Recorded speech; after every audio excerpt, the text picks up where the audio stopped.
মোটরের বিনিময়ে পাম্পিং সিস্টেমে বীজ দেওয়া হবে ওখানে। দাও স্টার্ট দাও। হ্যাঁ, জোরসে মারো।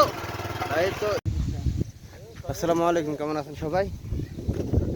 তো আমার পিছনে দেখতে পাচ্ছেন এগুলো যে ভেন্ডির গাছ, বামিয়া বলে আর কি।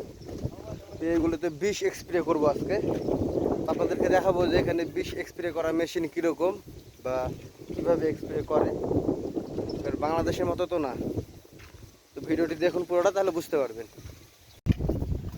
এই যে এইটা মেশিন, এই মেশিন দিয়ে বীজ দেবো এখন। এই যে পাইপ টানতেছে, ওগুলা পাইপ টেনে নিয়ে যাচ্ছে ওইদিকে। আর এই যে এখানে মোটর সেট করা আছে, মোটরের বিনিময়ে পাম্পিং সিস্টেমে বীজ দেওয়া হবে ওখানে। দাও স্টার্ট দাও। হ্যাঁ, জোরসে মারো। এই তো স্টার্ট হয়ে গিয়া, স্টার্ট দেওয়া হয়ে গেছে। এবারে এখানে চাবিও ছাড়া হয়ে গেছে, আপনাদেরকে দেখায় সামনে নিয়ে যায়।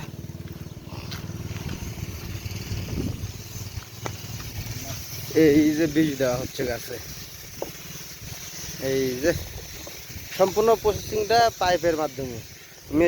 মেশিন ওইখানে আছে।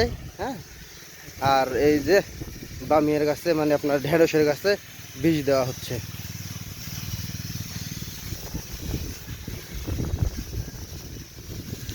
এই সম্পূর্ণ ঢেঁড়সের ইয়েতেই বীজ দেওয়া হবে আর কি।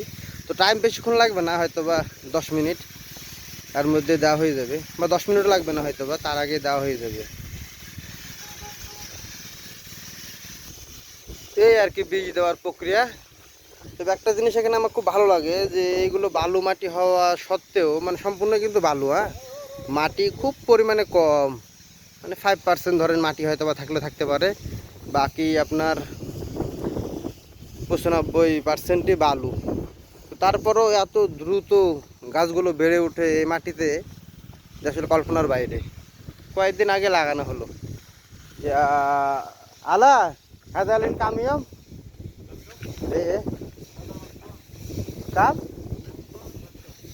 ini kam কামেল সাহার লালিসা সাহারটা। এই গাছগুলো দেখছেন, যে সাইজ দেখতেছেন আপনারা, এইগুলো 1 মাসে লাগানোর থেকে শুরু করে দেখেন কি পরিমাণে সাইজ হয়ে গেছে। আর হয়তো বা অল্প কিছু দিনের মধ্যে ফলও চলে আসবে, ফুল ফলও চলে আসবে। তো এই জিনিসটা আমার খুব ভালো লাগে, যে আপনার খুব দ্রুত যে কোনো শাকসবজি খুব দ্রুত হয়ে যায় এই বালু মাটি হওয়া সত্ত্বেও। তো ভালো থাকেন, সুস্থ থাকেন, দেখা হচ্ছে নেক্সট নতুন অন্য কোনো ভিডিওতে। আল্লাহ হাফেজ।